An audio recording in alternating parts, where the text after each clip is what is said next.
Hi అండి. అందరికీ నమస్కారం. ఈరోజు మన వీడియోలో స్మాల్ బాల్కనీ గార్డెన్ అనేది చూద్దామండి. ఇవి అపార్ట్మెంట్ కల్చర్ కదండీ! అపార్ట్మెంట్స్‌లో ఎక్కువ ప్లేస్ అనేది ఉండదు. మాకు సైడ్‌న మెట్టులు మనం ఎక్కుతాం కదండీ! ఫ్లోర్‌కి. ఆ సైడ్స్‌న మనకి ప్లేస్ ఉంటుంది కదా! సో, దాని మీద చిన్న చిన్న పాట్స్‌తో ఇలాగా ఇండోర్ గార్డెన్ అనేది అరేంజ్ చేసుకున్నామండి. అపార్ట్మెంట్‌లో అందరూ వాళ్ళకున్న స్పేసెస్‌ని గార్డెన్‌తో చాలా చక్కగా పెట్టారండి. ఇలా మేము కూడా ఉన్న స్పేస్‌లో ఆ బాల్కనీ అంతా ఇండోర్‌తో గార్డెన్‌తో ఇలా నింపామండి. మంచి మంచి స్మాల్ ఇండోర్ ప్లాంట్స్ తెచ్చి పెట్టుకున్నాం. చాలా అట్రాక్టివ్‌గా ఉందండి. ఇలాగా మా కింద బాల్కనీ దగ్గరలో ఇలా గార్డెన్‌లో మా బాబు ఇలాగ ఫ్రూట్స్‌తో ఇలా తన దగ్గరున్న ఐటెమ్స్, బొమ్మలతో అలా డెకరేట్ చేశాడండి.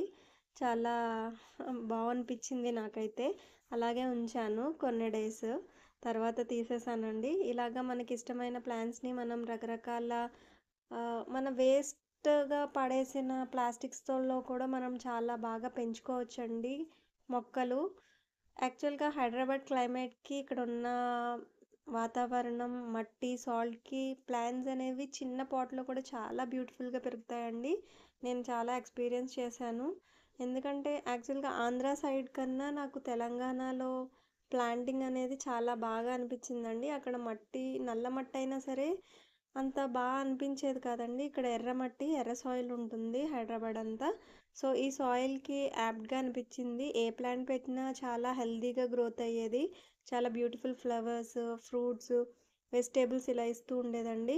మా బాల్కనీలో కూడా అలాగా మాకు నచ్చినవి కొన్ని కొన్ని ప్లాంట్స్ అనేవి మేము అరేంజ్ చేసుకున్నామండి.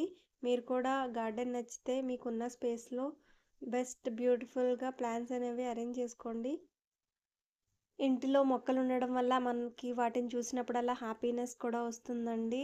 వాటిల్ని చిన్న పిల్లల్లాగా ట్రీట్ చేస్తూ, కేర్ తీసుకుంటూ ఉండాలండి.